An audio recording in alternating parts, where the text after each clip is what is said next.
Bon, alors, donc je suis avec Virginie. Williams. Non, mais ça, ça journée. Je suis arrivé à 6h30. Bon. Donc, dans son stand par Virginie Williams, qui se dit médium voyante, Tout à fait. mais qui a quand même des supports. Oui, parce que ça confirme ma voyance directe. C'est ça. Voilà, j'aime bien que les gens, ça les rassure aussi, qu'il y ait un support. Oui, c'est ce qu'on m'a dit Ça donne souvent. des détails, Les oui. gens aiment bien, même si vous n'en avez pas vraiment besoin, ils aiment Moi, bien pas les du tout, voir. mais j'aime bien quand même.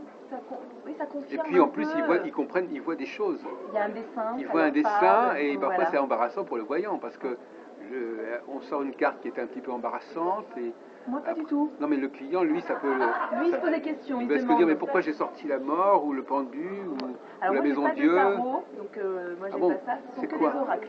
Ah oui, c'est le fameux Que des oracles. Ah d'accord. Ouais, Vous je n'avez- travaille vous qu'avec des oracles. vous Aucun n'avez pas tarot. besoin de vous fatiguer avec les fameux tarots de Marseille avec des C'est choses pas qui mon sont truc. très lourdes. Oui. Non, ça me concerne Donc là ça pas. parle moins. Pour C'est moi, plus abstrait, ouais. c'est oui. Moi, c'est Alors, vous, alors on va pas vraiment, vous chipoter là-dessus. Non, Oui, non, c'est moi, vrai. c'est Oui. vraiment les oracles Oui. qui me. On a plus la paix avec le client qui n'est pas en train de vous dire ah j'ai sorti cette bonne carte ou cette Ah mauvaise si, carte. il y a quelques dessins où ils sont un Ah, petit quand peu même. inquiets, ils Ah, posent oui. la question, mais en général, avant même qu'ils posent la question, j'en ai déjà répondu dans certaines interrogations. On voit les yeux se froncent, il y a un recul sur la chaise, mais Oui. après, c'est une interprétation. Hein. Ce n'est qu'une carte qui apporte une interprétation. Donc, Alors on je vais s'entend. poser une question banale. Quelle est la fiabilité des réponses qu'on peut avoir quand on vous pose une question sur son avenir Alors, comme moi je le dis, la voyance n'est pas fiable, premièrement, d'accord. Ah, j'ai employé un mot qui vient, donc c'est un mot qui non, fait. Voilà. non, déjà, premièrement, on ne peut pas tout voir. Enfin, en ce qui me concerne, c'est comme ça que je considère la voyance. On ne peut pas tout voir et on ne peut pas tout savoir. Par contre, on donne une ligne conductrice. C'est vrai que moi, dans mes consultations, j'ai tendance à donner une ligne conductrice. C'est-à-dire que je vois l'issue, mais le détail, si on me donne les détails, j'en informe le consultant, Oui. mais autrement, ça appartient à la personne de la manière dont il va arriver au résultat. Voilà. Je ne veux pas influencer la personne. Quand il y a des questions qui se posent, je dis clairement ce que je vois. Je ne vois pas, je ne vais pas l'inventer, je ne le dis pas non plus. Voilà. C'est vrai que moi, je vois vraiment le résultat final. De la manière dont on y arrive, c'est un peu propre à chacun. Voilà. Ah, parfois c'est le contraire, parfois on sait comment faire les choses, mais on ne sait pas ce que ça va donner. Ouais, ben, moi je vois le résultat, si il y a Oui. des détails, je les donne, mais voilà. Oui. Donc, Vous finalement, voyez, on est tous un peu différents. non, parce que c'est vrai que le résultat final, parfois c'est tellement aléatoire, le résultat final, on peut faire les choses comme il faut, mais au bout du compte ça ne marche pas. Vous, c'est plutôt le contraire. Parfois on fait n'importe quoi, mais ça se passe bien. Voilà, moi je vois le résultat, la manière dont on va y arriver. Voilà, c'est propre à chacun, on peut essayer plusieurs issues, sauf quand les choses sont très écrites et qu'elles sont bien indiquées, aussi bien par mes guides que par mes oracles. Donc, mais le résultat, alors les oracles c'est les cartes, les entités qui parlent à travers les cartes, et vos guides ce sont ceux qui vous parlent à vous directement. Oui, exactement, oui. Ce sont des personnes décédées qui me donnent des images, qui me parlent, qui me chuchotent à l'oreille. Enfin, moi je les vois. Clairaudientes. Voilà, exactement. Mais je préfère la médiumnité. C'est mon mot à moi, parce que je communique vraiment avec les défunts, seulement s'ils ont un message à me faire passer. Je ne vais pas les interroger. Et par contre, les cartes, c'est qui est-ce qui parle à travers les cartes? C'est juste l'oracle, le dessin. Ça déclenche en moi des particularités, enfin des images, des écoutes. Mais voilà, ça confirme ce que l'on pu me dire mes guides, par exemple. Ce qu'on appelle la voyance directe. Donc, non, vraiment. Et puis ça apporte des petits détails aussi, que mes guides n'ont pas nécessairement donné. D'accord. Voilà. Mais finalement, est-ce qu'il même si on arrive à quelque chose, ça n'est jamais définitif finalement, quelque part. Il y a des choses quand même qui sont très établies, très écrites. Oui. Vraiment. Il y en a d'autres, dans le temps, ça peut mettre plus de temps à se mettre en place, voire se modifier. Je donne un exemple, par exemple, quand on dit à quelqu'un « Attention, je vois un problème mécanique ».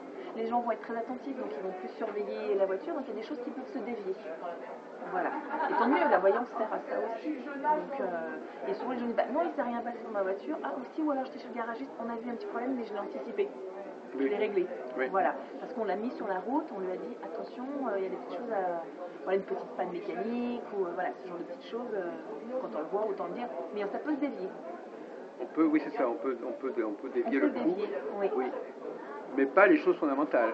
Non. Mais les choses fondamentales, c'est pas forcément des choses négatives. Normalement, c'est plutôt des choses non, pas du tout. importantes. Et puis mince, mettons en avant plutôt les choses positives aussi, c'est agréable. Hein.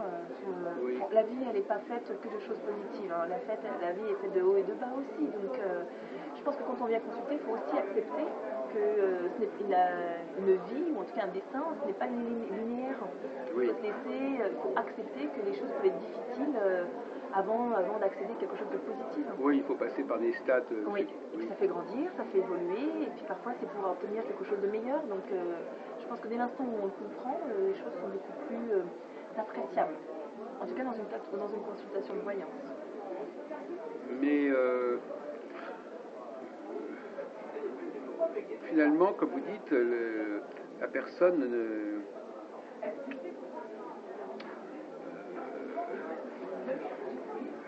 Alors, est-ce qu'elle peut, comme vous dites, elle peut éviter certaines choses qu'on lui a signalées, elle peut corriger des comportements aussi Alors, je pense qu'il y a des personnes qui sont influencées par les dires des médiums ou des voyants, d'accord?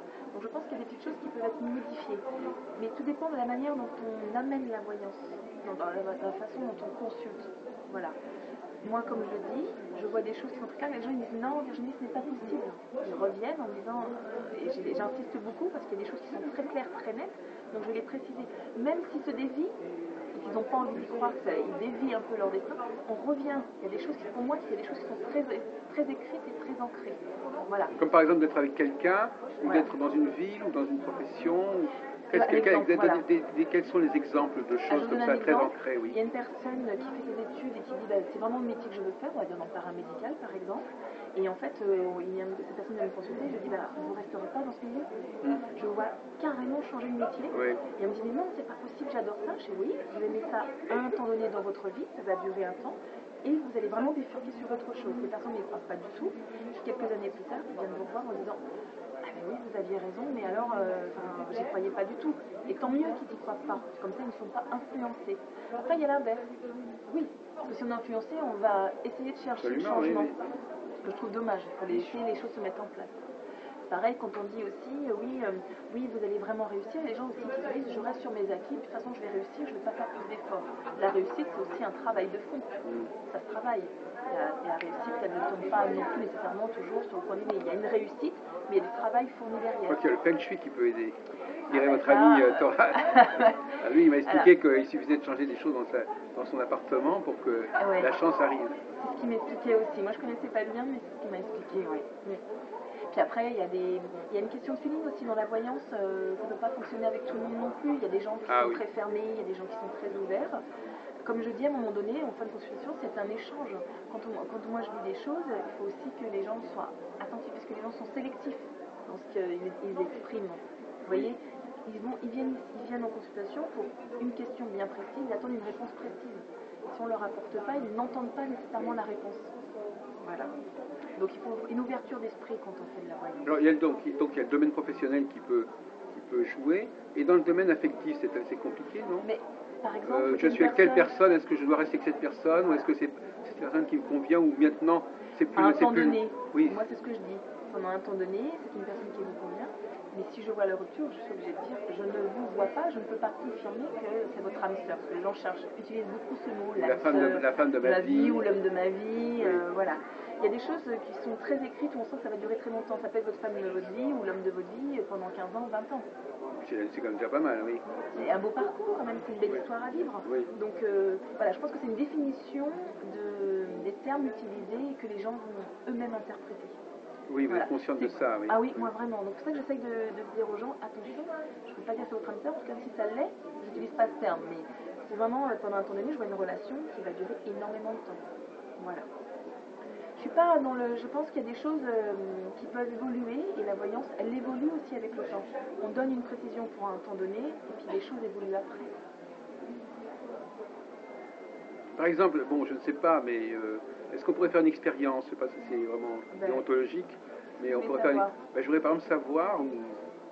Par exemple, je suis avec quelqu'un, j'étais avec quelqu'un pendant 8 mois, et maintenant on hésite, on se pose des questions, on se demande Pourquoi? C'est pour la vie commune? Oui. Pour vivre ensemble? Bah, on vit déjà, on a vécu ensemble et puis depuis 2 semaines, enfin depuis 1 mois et demi, on s'est séparés, c'est ça. Ouais. Et moi je me pose la question de savoir est-ce que je dois insister, est-ce que je dois attendre, ou est-ce que... Mais vos sentiments à vous, ils sont super importants. Oui, mais je suis d'accord, mes sentiments ils sont là, mais alors là vous posez la question de savoir, on est deux, bon effectivement est-ce que... Vous voudriez dire que je devrais écouter moi ce que je ressens? Non, mais c'est quoi son prénom? Saskia. Elle a quel âge? Désolée, ça donne une notion de temps. Hein. Ben, je crois qu'elle doit... Alors, elle ne m'a jamais donné exactement son âge. Ah oui. Oui, mais elle est plus jeune que moi. Je crois qu'elle doit être... elle doit avoir dans les 50 ans, à peu près. 50. Vous avez quel âge? 66. On oublie après? Ah, le même âge. Allez, coupez.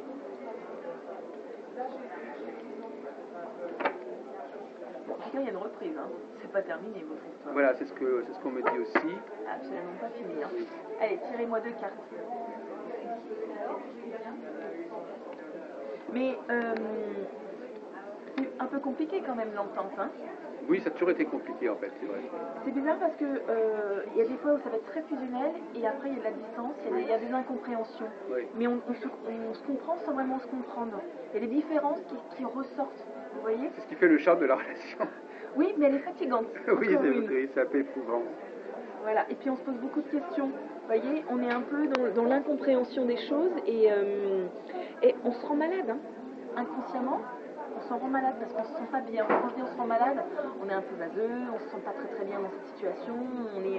Vous parlez de moi ou d'elle? Pour moi, c'est le deux. Oui, les deux, oui, c'est ça. Ah, pour moi, c'est vraiment les deux. Non, mais c'est vrai qu'il y a une... Oui. Et vous avez tendance à pas être très démonstratif. C'est dommage. C'est une femme qui est dans la démonstration. Et pourtant, c'est une relation passionnelle. Oui.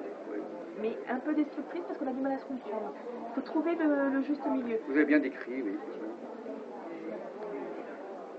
Ah non, il n'y a pas de rupture. C'est passager. Pour moi, non, mais moi j'ai pas. C'est ça, voilà. C'est ça, oui. Pas... Oui. Encore une? Non, il n'y a pas de raison. Non, ça reprend. Il y a quelque chose qui... Non, ça redémarre. Je n'enlève pas ma voyance directe que j'ai dit tout à l'heure. Hop. Non, c'est bon. Ça reprend. C'est pas une histoire terminée, mais c'est quand même une histoire un peu compliquée.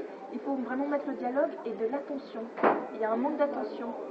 Mais paradoxalement, oui, c'est vrai, on ne s'écoute pas, quelque part, il y a un manque d'intérêt. De toute façon, c'est une relation très très étrange. Mais alors justement, elle est d'autant plus étrange qu'on ressent plus l'amour parce que justement, on se dit, malgré tout, on s'aime. Alors qu'il y a tellement de choses qui nous séparent ou qui fait qu'on ne donne pas des signes très clairs d'intérêt. Mais ça donne du piment à la relation. Oui, mais il faut vraiment plus être dans l'écoute. Et il y a le passé de l'un et de l'autre qui a été à un moment donné douloureux.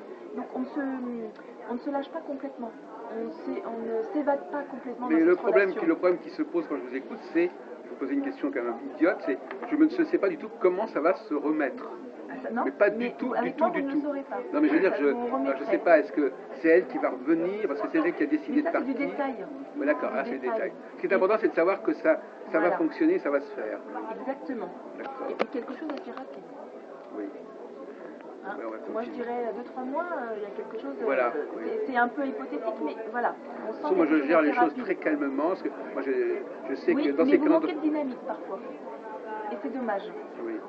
Parfois vous avez envie de mener des actions et vous les menez pas jusqu'au bout. Vous savez que dans une situation comme celle-là, c'est pas facile de savoir quelle est la bonne attitude à avoir. Ouais. Si on insiste trop, si on relance la personne, si on la harcèle en disant je peux pas me passer de toi, etc., ça peut être contre-productif.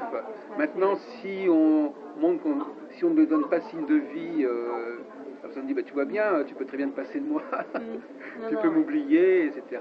Non, il faut pas terminer. D'accord, écoutez, c'est encourageant.